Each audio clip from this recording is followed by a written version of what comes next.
Hey, what is going on, you guys? My name is Rayge, and we are back today with the Marvel Strike Force update and what's coming to the game. But as well, if you guys recall, the Apocalypse Saga is now officially underway. I just recently released 2 videos making up the component of the hard difficulty for Apocalypse Saga. So good news, guys, we don't need all 23 characters to be engaged and working through it. So that was kind of a nice discovery.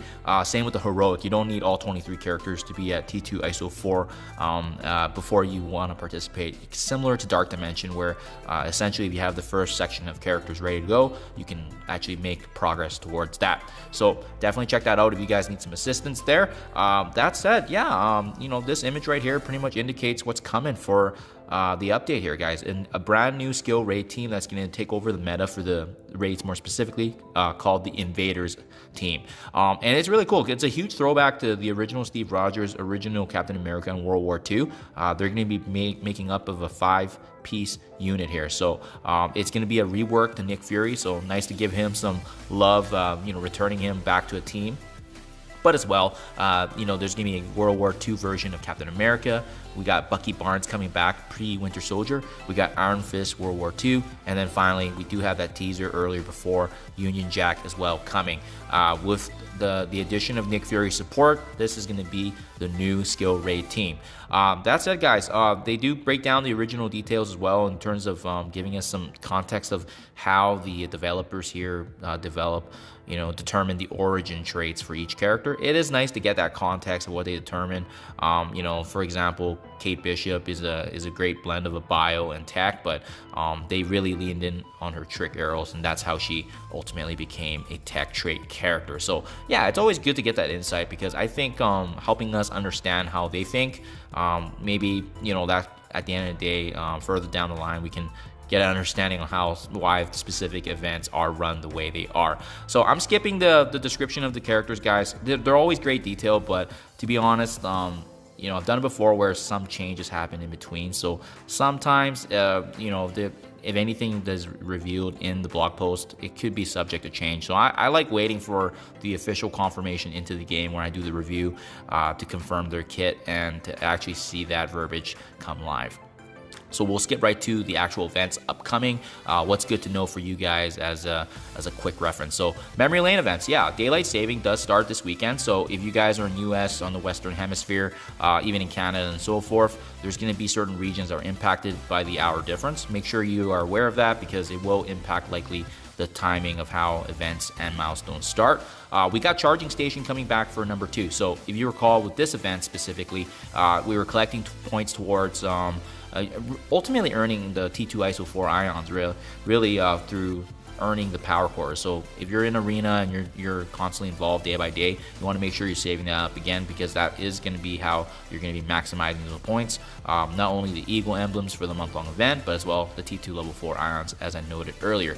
We got the BKT Best Cree Team Bash that's coming for the next Quick Rumble on March 17th. And keep in mind too, there's going to be a mention of a pocket dimension that actually involves this. But you can see, at least if you weren't involved in the game back in the day, the Best Cree Team was originally Thanos, Star-Lord, Minerva, and I believe Groot and Rocket Raccoon were also part of that mix. But they're not in the picture there, so it means that they may tinker around with the synergy of what potentially would be included in that. So I can't see them just having 5 characters total. There's got to be a couple more, so we got options too, right? So definitely interesting for sure. Nice throwback again. It's going to be because of the anniversary, and they just want to give a shout out back to the team that really did change the meta back in the day.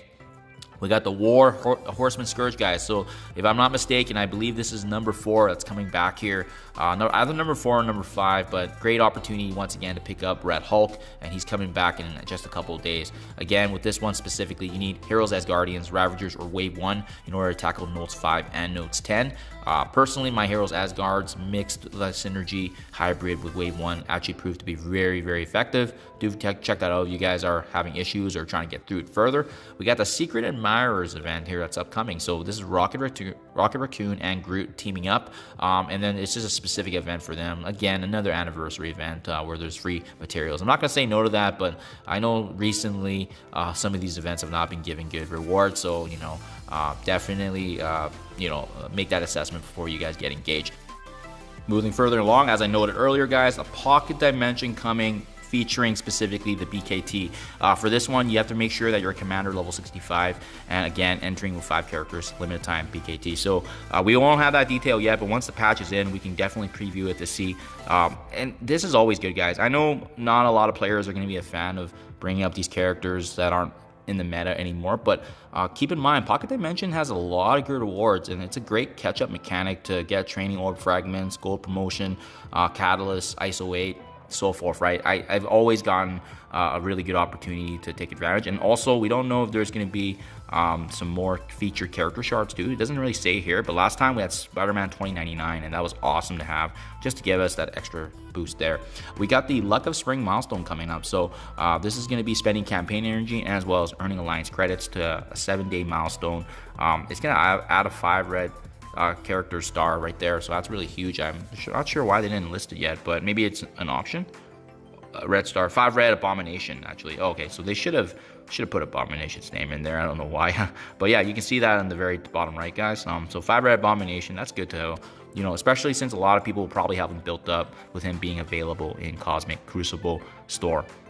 New character availability update. They just updated us here that they typically made that promise every Wednesday, and they're acknowledging that it hasn't happened. However, I do gotta say, with all the new hard campaign chapters that have been coming out, they've been kind of slowly adjusting and catching up a bit. So I'll give you an example here. This hard campaign that's opening and back up now for March 15th, we're getting Nico Minoru, Dazzler, Viv Vision being farmable.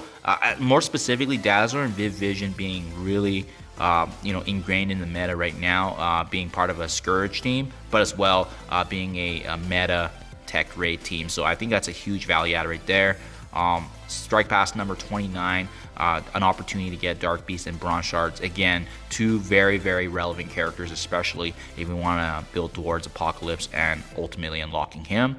And a really nice addition is that I like how they're starting to really announce the red stars specifically, so you can kind of prep beforehand and know when they're coming out. So March 15th, guys, Captain America World War II, he's going to be featured, and that's probably when I'll be doing the character review for his kit overall. Don't forget there's a free Friday claim. Not too much going on. It's only 5,000 Eagle emblems, which is not much to say. 50,000 gold. They could have added a lot more gold, but yeah, it is what it is, guys. I think they just got sloppy there. Weekly events, Black and Ebony Maw, legendary event, not relevant. He's no longer important in the game. Green Goblin, yeah, you know, they're a good war team if you can actually build up Underworld. And then we got the quick rumble here for BKT, Payday Flash, and there you guys have it. Happy Friday, guys. Great to see that we finally got confirmation on a coming Seal Raid team. However, I'm sure everyone's pretty exhausted in terms of all the teams that we've had to build up for Apocalypse. So I still get the job done right now. My Secret Avengers, Kestrel, and Shang-Chi in 3.5. We just got 100% done the other day, right? So yeah, just definitely play it by ear. See how it goes, guys, because it could be another team. Unless there's more raids that need this new skill meta, I would hold back for now. But we'll do that assessment later on when this team actually does come out and we can test it out. Thank you as always. Happy Friday. Hope you guys have a great weekend. Good luck in your guys' unlock for Apocalypse or building towards them. Thank you as always, and I'll catch you guys in the next one.